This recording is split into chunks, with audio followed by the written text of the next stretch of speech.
Olá, galerinha.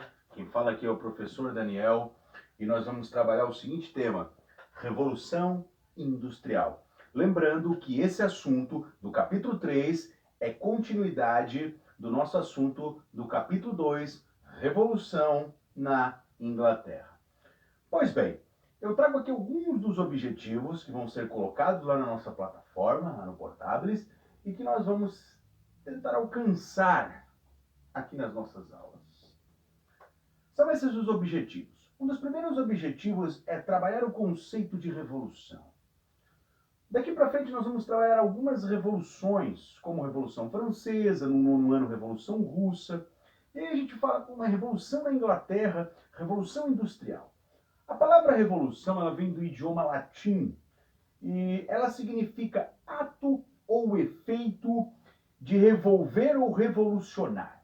Ela pode ter uma série de significados aplicados a várias áreas diferentes, podendo ter um sinônimo tanto de revolta quanto também de um movimento migratório.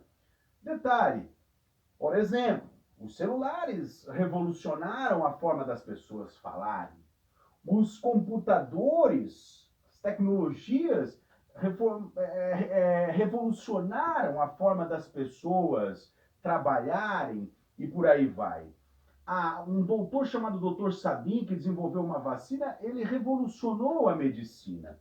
Agora, quando nós falamos de revolução, principalmente revolução industrial, nós temos que entender uma coisa: uma revolução ela não ocorre de uma hora para outra. Geralmente ela é resultado de processos lentos e que envolvem vários fatores. E nós vamos desvendar, descobrir quais são os fatores que estão por trás da revolução industrial. Eu trago aqui para vocês uma definição do que é revolução industrial. Revolução industrial nada mais é do que um conjunto de transformações técnicas, econômicas e sociais que é caracterizada pela substituição da energia física pela energia mecânica, da ferramenta pela máquina e da manufatura pela fábrica, por um processo ao qual nós conhecemos chamado de maquinofatura. Muito bem, a Revolução Industrial ela iniciou na Inglaterra. A Inglaterra é a pioneira e depois nós vamos ver o porquê que a Inglaterra é a pioneira. Ela iniciou por volta de 1760. Foi um movimento que trouxe um conjunto de mudanças, né, que se iniciou lá na segunda metade do século XVIII, que mudou o modo das pessoas viverem, produzirem, se relacionarem. E anterior à Revolução Industrial, as formas que nós tínhamos de trabalho nas cidades europeias era o artesanato e a manufatura, que nós vamos explorar agora o artesanato. Vamos lá. O que é o artesanato? O próprio nome já nos sugere. Artesanato, artesanal, manual. O artesanato, as tarefas eram feitas geralmente por uma mesma pessoa que trabalhava nos fundos da sua casa. Um exemplo, um sapateiro. Ele tinha desde a matéria-prima, criava o modelo, costurava o couro. O artesão, então, aqui no artesanato, ele era o dono da matéria-prima, ele era o dono das ferramentas e ele era o dono de onde ficava a oficina.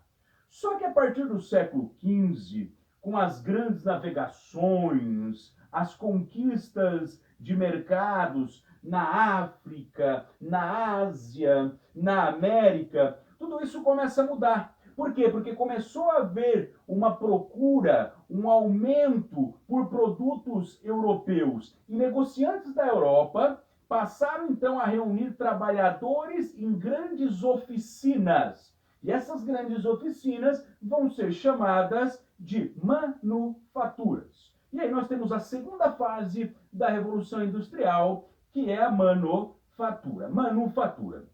Nela, na manufatura, que era uma oficina, um grande galpão, as ferramentas agora não pertenciam mais ao artesão.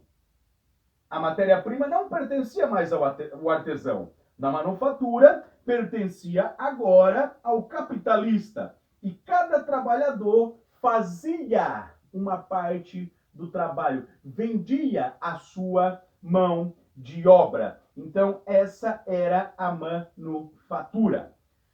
Depois, a terceira fase é o que nós chamamos de maquinofatura, que é a criação das máquinas, principalmente das máquinas a vapor, e que essas máquinas trouxeram mudanças profundas na forma das pessoas produzirem. Cada uma dessas máquinas substituiu várias ferramentas, realizava o trabalho de várias pessoas, e as pessoas foram deixando de trabalhar em casa e passando a trabalhar nas fábricas. Essa nova forma de produção recebeu o nome de maquinofatura. Para a gente entender melhor, eu tenho um esquema que eu trago aqui para vocês. Olha bem, preste bem atenção. No artesanato, o trabalho era individual e manual. Como já citei, nos fundos, geralmente num cômodo da casa, o sapateiro ele tinha desde a matéria-prima, ele que desenvolvia a mão de obra, e tinha lá as ferramentas. Quando nós vemos para a manufatura, ainda continuam as ferramentas manuais, só que aqui vai haver algo chamado divisão do trabalho. O cara não vai mais agora fabricar, produzir o sapato propriamente. Um vai fazer a sola, outro vai produzir ali a parte do couro, outro o cadarço, e as tarefas vão ser divididas. Detalhe, o artesão não tem mais agora a ferramenta, não tem mais a matéria-prima. Quem detém isso na manufatura é o capitalista, o dono lá da oficina, o dono do galpão.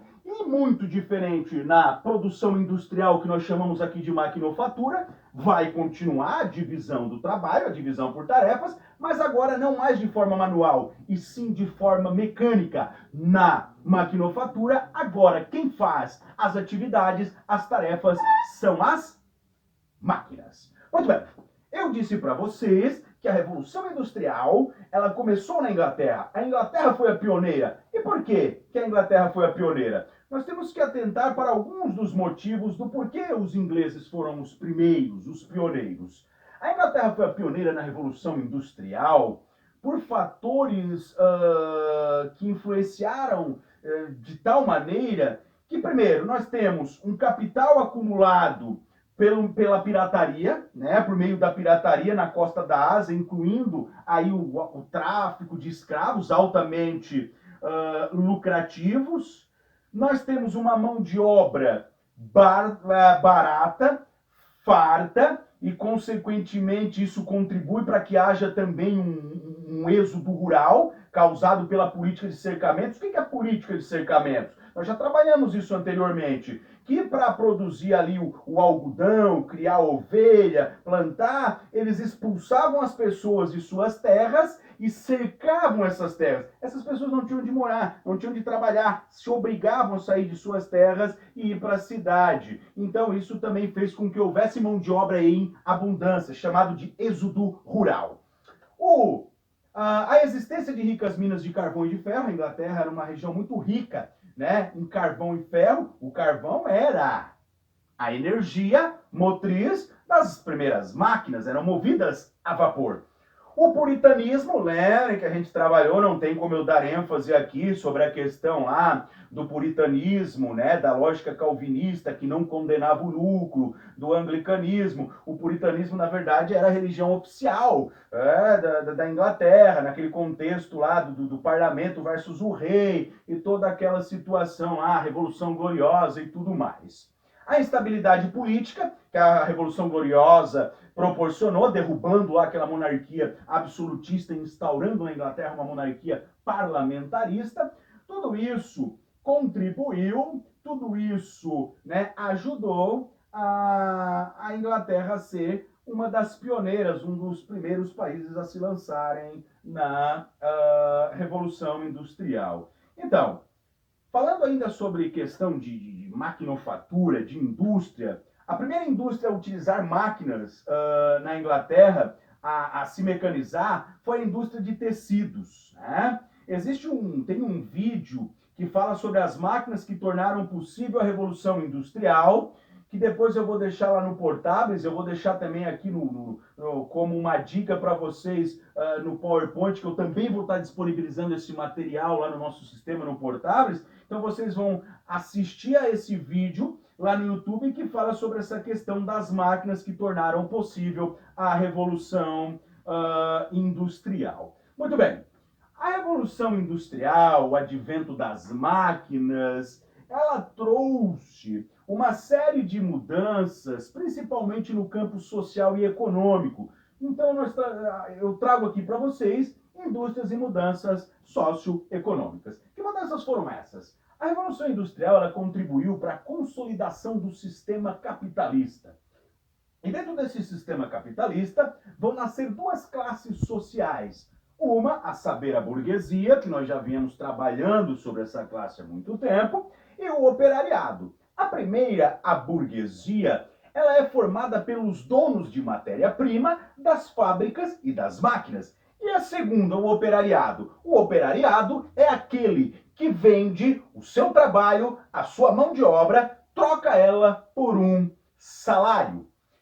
Pois bem, no primeiro século da Revolução Industrial, a população ela subiu de 600 milhões para 1,2 bilhões. Ela dobrou.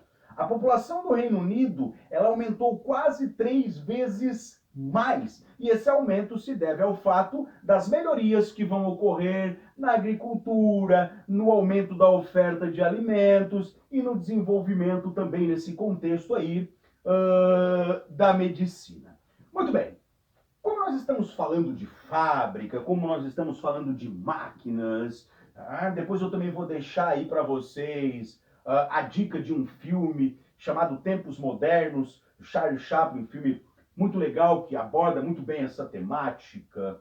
A pergunta é, como será que era o dia a dia das pessoas dentro e fora das fábricas? Vamos lá.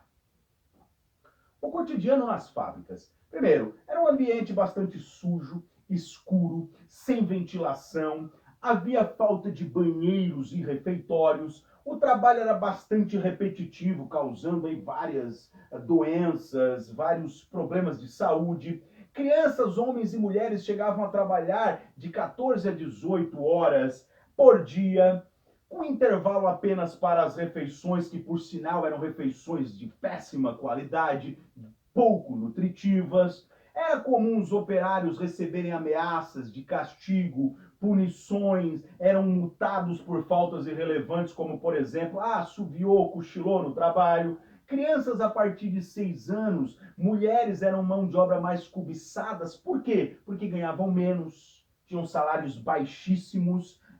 Então essa era a vida dentro das fábricas. Agora, fora das fábricas, como era o cotidiano dessas pessoas fora das fábricas?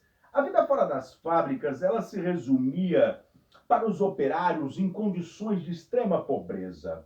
As casas geralmente possuíam um só cômodo, eram utilizados o banheiro por várias pessoas, por várias famílias. Os bairros eram sujos, muitos bairros não tinham saneamento básico.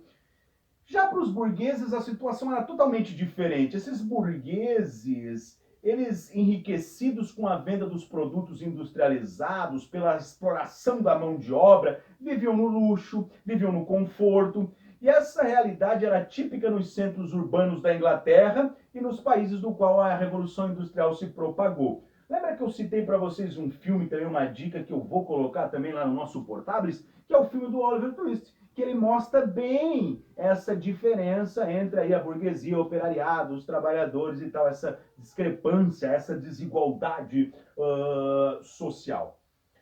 Tem uma frase que eu gosto muito como historiador, que é a seguinte: sempre onde houve dominação, também houve resistência.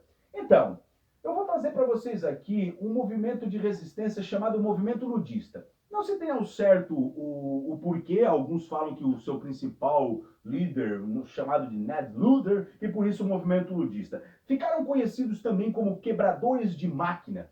Esse movimento, os operários, eles não aceitavam de forma passiva as péssimas condições de trabalho, julgavam que as máquinas eram responsáveis pelo desemprego e por isso muitos desses trabalhadores invadiam as fábricas, destruindo e quebrando as máquinas, reivindicando melhores condições de trabalho. Eles culpavam as máquinas pelas más condições de trabalho, pelo desemprego e por aí vai. Para a gente já se encaminhar aí para o final, os impactos da Revolução Mundial. A Revolução Mundial ela trouxe um aumento da população, né, da população mundial. A Revolução Industrial ela contribuiu para o crescimento dos transportes terrestres e a Revolução Industrial ela também contribuiu para o desenvolvimento do transporte dos rios e mares. Além de que acentuou, de certa forma, questões como desigualdades sociais e outros problemas também acarretados. Gente, eu trago aqui para vocês uma dica de leitura e de filme. E essa dica de leitura vocês vão encontrar lá no livro didático de vocês, na página 38. Olha só. Para refletir, página 38, essa dica de leitura aqui, ela fala sobre o tempo da fábrica. O Thompson é um escritor, um historiador, que ele fala muito sobre o mundo do trabalho. E aí ele traz esse texto aqui falando sobre o tempo da fábrica. Então, fica com uma atividade para vocês aí, para vocês darem uma lida nesse tempo da fábrica e está resolvendo aquelas questões. E eu trago também, como eu tinha citado anteriormente, o filme Tempos Modernos, que é do Charlie Chaplin. Galerinha, desejo a vocês bons estudos. Quero dizer que o professor está disponível para qualquer dúvida. E nós vamos agora dar continuidade, então, às nossas atividades avaliativas. Valeu, galerinha. Um abraço a todos.